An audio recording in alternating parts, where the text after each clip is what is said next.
नमस्कार, मैं हूं दीक्षा और आप देखना शुरू कर चुके हैं 4 PM गुजरात। दोस्तों, भारतीय राजनीति में एक ऐसी तस्वीर देखने को मिली जो बेहद दुर्लभ है। संसद भवन के अंदर प्रधानमंत्री नरेंद्र मोदी, गृह मंत्री अमित शाह और विपक्ष के नेता राहुल गांधी के बीच करीब 1.5 से 2 घंटे तक एक महत्वपूर्ण बैठक हुई।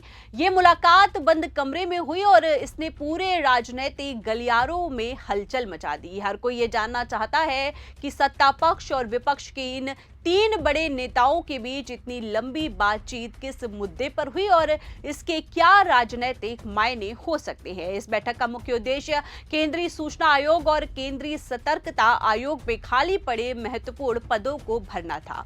सूत्रों के अनुसार बैठक में मुख्य सूचना आयुक्त और सतर्कता आयुक्त जैसे पदों पर नियुक्तियों को लेकर चर्चा भी हुई। राहुल गांधी ने सरकार द्वारा सुझाए गए कुछ नामों पर अपनी असहमति जताई है और एक औपचारिक समिति नोट भी दर्ज कराया है। आपको बता दें कि यह बैठक प्रधानमंत्री के कक्ष में आयोजित की गई थी।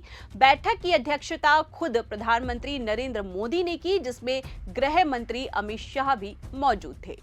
बैठक लगभग 90 मिनट से ज्यादा चली, जो सामान्य से काफी लंबी थी। इसका कारण था कि इन पदों पर नियुक्तियों का जो चयन है वो समिति द्वारा हो, जिसमें प्रधानमंत्री, गृह मंत्री और विपक्ष के नेता भी शामिल होते हैं। केंद्रीय सूचना आयोग का मुख्य काम सूचना के अधिकार कानून को लागू करना है, जबकि केंद्रीय सतर्कता आयोग भ्रष्टाचार से लड़ने में महत्वपूर्ण भूमिका निभाता है। इन पदों पर सही लोगों की नियुक्ति देश की पारदर्शिता और जवाबदेही के लिए बेहद जरूरी है।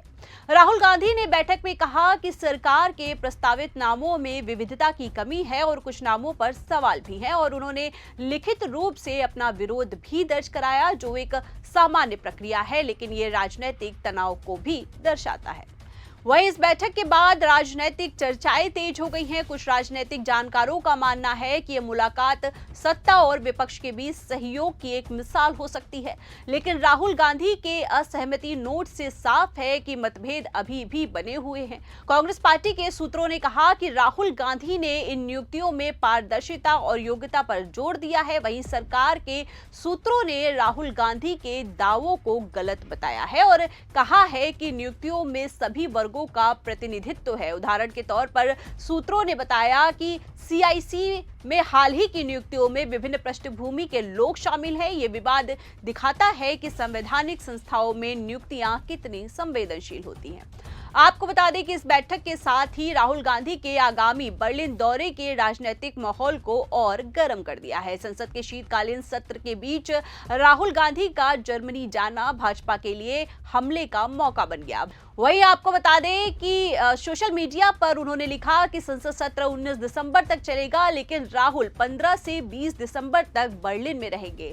पूनावाला ने बिहार चुनाव के दौरान भी राहुल के विदेश में होने का जिक्र किया और कहा कि ये उनकी गंभीरता पर सवाल उठाता है। भाजपा के अन्य नेताओं ने भी राहुल को पार्ट टाइम नेता कहा और आरोप लगाया कि वो संसद की जिम्मेदारियों से भाग रहे हैं। दूसरी ओर कांग्रेस ने इस यात्रा को पार्टी के लिए महत्वपूर्ण बताया। इंडियन ओवरसीज कांग्रेस ने कहा कि यह दौरा NRI समुदाय से जुड़ने और कांग्रेस की विचारधारा को वैश्विक स्तर पर मजबूत करने के लिए है। राहुल गांधी 17 दिसंबर को बर्लिन में एक बड़े कार्यक्रम में हिस्सा लेंगे, जहां यूरोप भर से IOC नेता और भारतीय समुदाय के लोग शामिल होंगे।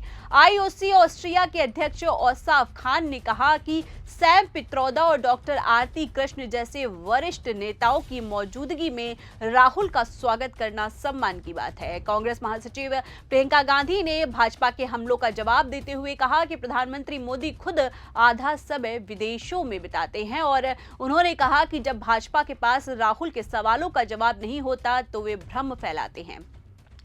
उधर कांग्रेस सांसद इमरान प्रतापगढ़ी ने कहा कि भाजपा महत्वपूर्ण मुद्दों से ध्यान हटाने के लिए राहुल की यात्राओं पर फोकस करती है। वहीं यह विवाद दिखाता है कि भारतीय राजनीति में विदेश यात्राएं कितनी राजनीतिक हो सकती हैं। राहुल गांधी की पिछली यात्राएं जैसे कैम्ब्रिज में दिए भाषण या अमेरिका दौरे भी विवाद में रहे हैं। भाजपा का कहना है कि राहुल देश के मुद्दों से दूर रहते हैं, जबकि कांग्रेस का तर्क है कि वैश्विक कनेक्शन बनाना बेहद जरूरी है। इसी बीच संसद सत्र में महत्वपूर्ण विधेयक जैसे अर्थव्यवस्था, किसान मुद्दे और सुरक्षा पर चर्चा हो रही है, लेकिन ये विवाद मुख्य मुद्दों से ध्यान हटा रहा है। वहीं अब बात करें नेहरू बाबरी विवाद की, तो दिन ब दिन ये विवाद बढ़ता ही जा रहा है। इस कड़ी में कांग्रेस सांसद जयराम रमेश ने संसद में रक्षा मंत्री राजनाथ सिंह को सरदार वल्लभ भाई पटेल की बेटी मणिबेन पटेल की डायरी में कुछ पन्ने दिए हैं। ये किताब inside story of Sardar Patel the diary of Maniben Patel का गुजराती अनुवाद था। रमेश ने बताया कि सर, मैं आपके लिए खास तौर पर मणिबेन पटेल की डायरी का गुजराती अनुवाद लाया हूं, इसे जरूर पढ़िएगा। राजनाथ सिंह ने मुस्कुराते हुए कहा कि मुझे गुजराती नहीं आती और पन्ने लेकर वो आगे बढ़ गए। आपको बता दें कि यह घटना राजनाथ सिंह के हालिया बयान से जुड़ी है। गुजरात के वडोदरा जिले के सादली गांव में एक सभा में सिंह ने दावा किया था कि पूर्व प्रधानमंत्री जवाहरलाल नेहरू बाबरी मस्जिद को सरकारी पैसे से बनवाना चाहते थे, लेकिन सरदार पटेल ने उन्हें रोका। भाजपा ने इस दावे का समर्थन किया और मणिबेन पटेल की डायरी का हवाला भी दिया। भाजपा ने यह भी कहा कि नेहरू को दक्षिण भारत के कुछ मंदिर अच्छे नहीं लगते थे। कांग्रेस ने इसे झूठा बताया है और कहा है कि डायरी के मूल पन्नों में ऐसा कोई उल्लेख नहीं है। कांग्रेस ने राजनाथ सिंह से माफी की मांग भी की है।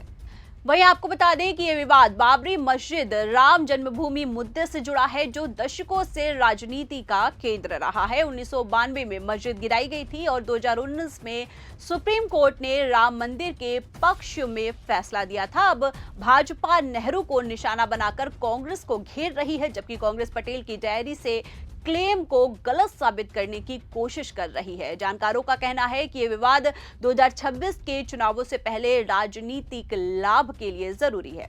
इन घटनाओं से साफ है कि भारतीय राजनीति में सत्ता और विपक्ष के बीच तनाव बढ़ रहा है और बैठक जैसे सहयोग के मौके भी विवादों में बदल जाते हैं। राहुल की यात्रा और नेहरू विवाद से संसद सत्र प्रभावित हो सकता है। आपको बता दें कि आम जनता उम्मीद करती है कि नेता मुद्दों पर ध्यान दें, न कि व्यक्तिगत हमलों पर। वही इस खबर पर आपकी क्या राय है, हमें कमेंट करके जरूर बताइए। फिलहाल के लिए इस खबर में इतना ही। ऐसी ही तमाम बड़ी और राजनीतिक खबरों के लिए लगातार बने रहिए 4 PM गुजरात के साथ। आप हमारे साथ जुड़ते हैं, उसके लिए आप सभी का बहुत बहुत धन्यवाद। नमस्कार।